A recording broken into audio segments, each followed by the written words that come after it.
Perkenalkan, nama saya Julianto, NIM 2110417315.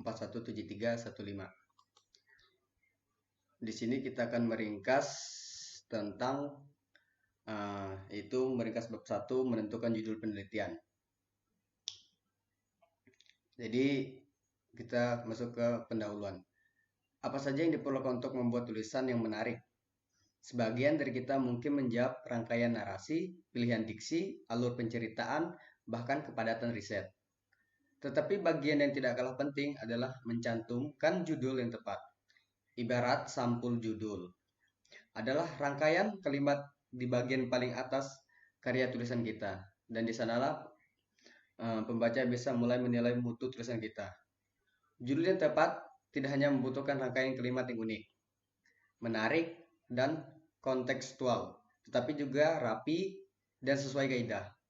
Tetap penulisan yang amburadul hanya akan membuat calon pembaca merasa penulis tidak memiliki kredibilitas atau kemampuan yang terpercaya, sehingga jangankan lanjut membaca, melirik lagi saja belum tentu berkenan. Setiap huruf dari awal kata ditulis dengan huruf kapital. Cara penulisan judul yang benar adalah menulis setiap awal kata dengan huruf kapital, terutama huruf pada kata paling depan.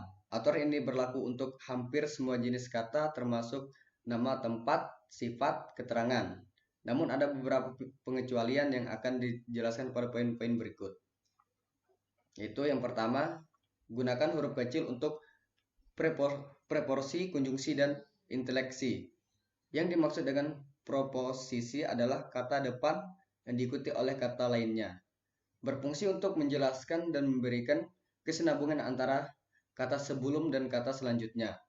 Yang termasuk dalam preposisi adalah di, ke, pada, dalam, yaitu, kepada, daripada, terhadap, dan seterusnya. Contoh judul penggunaan preposisi.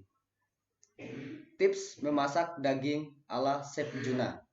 Sedangkan konjungsi adalah nama lain dari kata sambung, berfungsi untuk menghubungkan kata-kata, kalimat-kalimat, dan ungkapan-ungkapan, dan tidak memiliki makna khusus jika berdiri sendiri. Kata-kata yang termasuk konjungsi dan atau, tetapi, ketika, seandainya, supaya, seperti, oleh, karena, sehingga, bahwa, kalau, untuk, kemudian. Contoh konjungsi dalam suatu judul. Dahulu kala, kemudian, miskin, sebuah antologi kisah. Terakhir yaitu interaksi adalah istilah lain untuk kata seru yang mengungkapkan isi hati dari si pembaca. Kata ini relatif jarang ditemui pada judul karya-karya tulis. Serius, tetapi banyak menjadi pilihan untuk narasi yang bersifat ekspresif.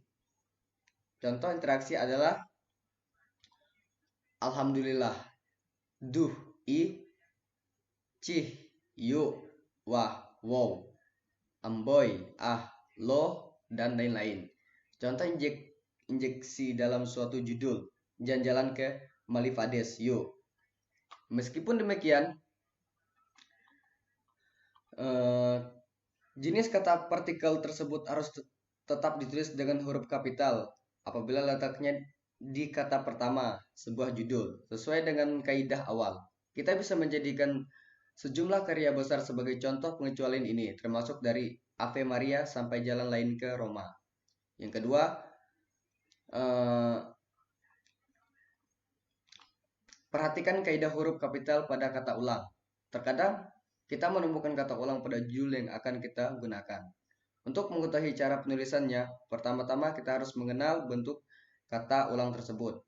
Pada dasarnya, kata ulang bisa didefinisikan sebagai kata yang telah mengalami pengulangan atau reduplikasi pada kata dasarnya. Kata ulang murni atau duilingga, dan kata ulang sebelum harus ditulis dengan huruf kapital di setiap awal kata karena sifat yang bisa dibilang tidak mengalami perubahan apapun. Contohnya, hidup si kupu-kupu malam, sayap-sayap kenangan. Sedangkan bentuk kata ulang sebagian, kata ulang berimbuhan, kata ulang dwipurawa, dan kata ulang perubahan semua yang sederhananya sudah mengalami perubahan bentuk. Hanya ditulis kapital pada huruf pertama kata ulang. Seperti pada judul-judul berikut ini. Kapolres Situbondo gerak-gerik ibu korban mencurigakan berjalan-jalan di kota Surabaya. Yang ketiga, aturan penulisan judul pada sebuah penelitian. Ya, skripsi merupakan karya tulis ilmiah yang berisi hasil-hasil penelitian.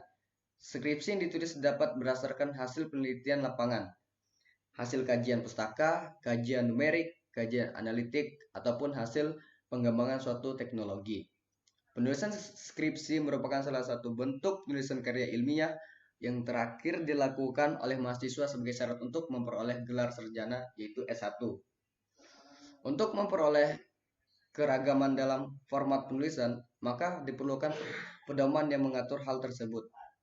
Selain untuk menyeragamkan format penulisan, pedoman tersebut juga berfungsi untuk meningkatkan kualitas tulis dari para mahasiswa.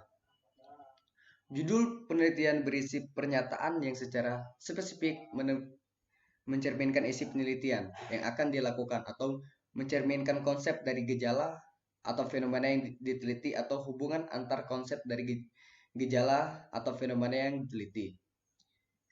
Kriteria judul penelitian yang baik adalah singkat, jelas, menarik, mudah diingat, tidak membuka penafsiran ganda, dan menunjukkan dengan tepat masalah yang akan diteliti. Judul penelitian harus aktual dan mencerminkan hasil yang dapat memberikan kontribusi dalam pengembangan ilmu pengetahuan dan teknologi.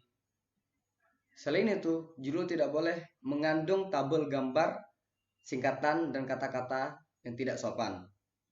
Format penulisan judul penelitian yang baik dan benar yaitu sebagai berikut. Diketahui dengan huruf kapital, diketik dengan huruf kapital. Yang kedua, menggunakan huruf Times New Roman. Yang ketiga, ukuran huruf minimal 12. Yang keempat, format ketikan harus dalam bentuk piramida terbalik atau V. Menggunakan spasi 2 jika lebih dari 1 baris dan spasi 1 jika lebih dari 2 baris. Dan yang terakhir, jumlah kata pada judul penelitian antara lain 14 sampai 20 kata. Selanjutnya, tidak boleh disingkat dan ditulis pada bagian tengah. Bahan daerah dalam teks ditulis dalam huruf miring atau italik. Tinjauan pustaka atau literatur view tidak dicantumkan sebagai bagian dari struktur artikel. Dengan demikian, pengutipan pustaka yang dianggap penting dapat dipadukan dalam bab pendahuluan atau introduction atau dalam pembahasan. Pengutipan pustaka dalam pembahasan seperlunya saja, dan yang lebih diutamakan adalah pembahasan terhadap hasil analisis data yang ditemukan sendiri. Mungkin sekian dari saya ucapkan terima kasih.